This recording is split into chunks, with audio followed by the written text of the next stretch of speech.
حکیم الامت حضرت قاری محمد طیب قاسمی رحمۃ اللہ علیہ نے اخلاق کی 3 قسمیں اپنی خطبات میں لکھی ہیں، اور ان تینوں کا ذکر قرآن میں بھی موجود ہے۔ فرمایا اخلاق کی 3 قسمیں، سب سے پہلے خلق حسن۔ خلق حسن اس کو کہتے ہیں کہ ایک بندہ کسی کو کوئی نقصان پہنچائے۔ مثال کے ذریعے سمجھاتا ہوں، ایک تھپڑ کسی نے کسی بھائی کو مارا کسی جھگڑے کی وجہ سے، فرمایا وہ آگے سے ایک ہی تھپڑ لگائے، اس کو حسن خلق کہتے ہیں۔ جتنا بندے نے نقصان پہنچایا ہے اتنا ہی بدلہ لینا، اس کو کہتے ہیں خلق حسن۔ اس کا ذکر اللہ تعالیٰ نے سورہ بقرہ میں ارشاد فرمایا ہے۔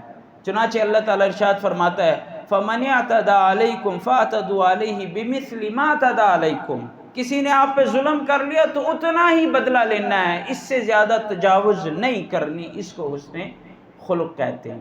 حسن، اخلاق حسن۔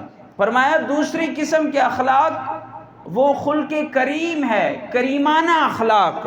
کسی نے آپ کو کچھ کہا، آپ نے آگے سے اس بدلے پہ لینے پہ بھی آپ قادر تھے، آپ نے معاف کر دیا، اس کو کہتے ہیں خلق کریم۔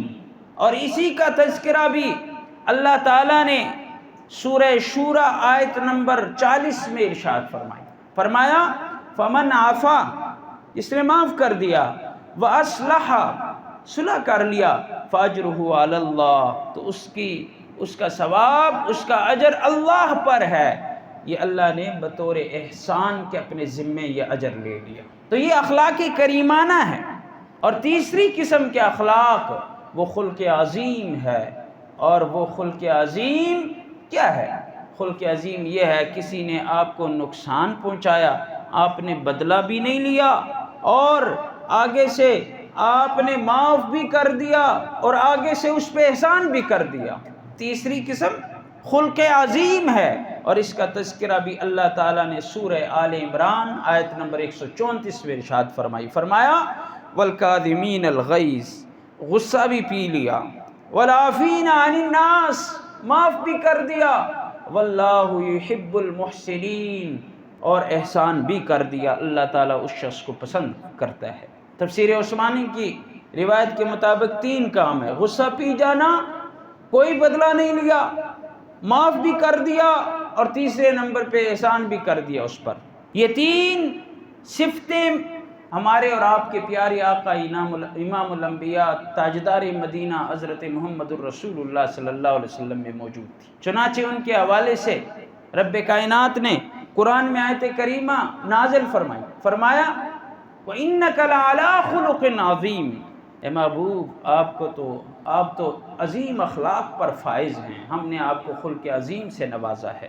یہ پھر آپ صلی اللہ علیہ وسلم کے علاوہ بہت کم لوگوں میں ہے۔ تو میں عرض کر رہا تھا حضور صلی اللہ علیہ وسلم نے فرمایا کہ جنت میں میرے قریب بھی وہ شخص ہوگا، مجلس میں بیٹھے گا، اور مجھے اچھا بھی وہ شخص لگتا ہے، احسنکم اخلاقا، جس کے اخلاق اچھے ہیں۔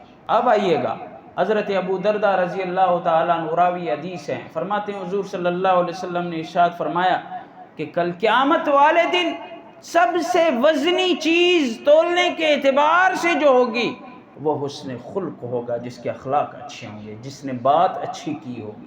اور آگے فرمایا کہ بے حیا باتوں سے بچنا، گالم گلوچ سے بچنا، اس وجہ سے اللہ بے حیائی کو، فحش کلام کو پسند نہیں کرتا، اللہ اسے ناپسند کرتا ہے۔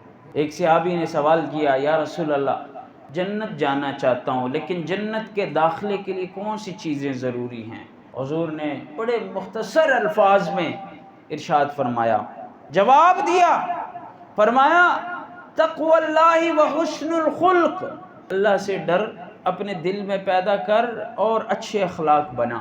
آپ کے اچھے اخلاق ہوں گے تو مجھے آپ پسند ہوں گے، آپ کی سفارش بھی ہوگی، آپ جنت بھی چلے جائیں گے، اور مجلس میں بھی سب سے قریب میرے قریب بیٹھے ہوں گے۔ تو یہ حضور صلی اللہ علیہ وسلم کے فرمان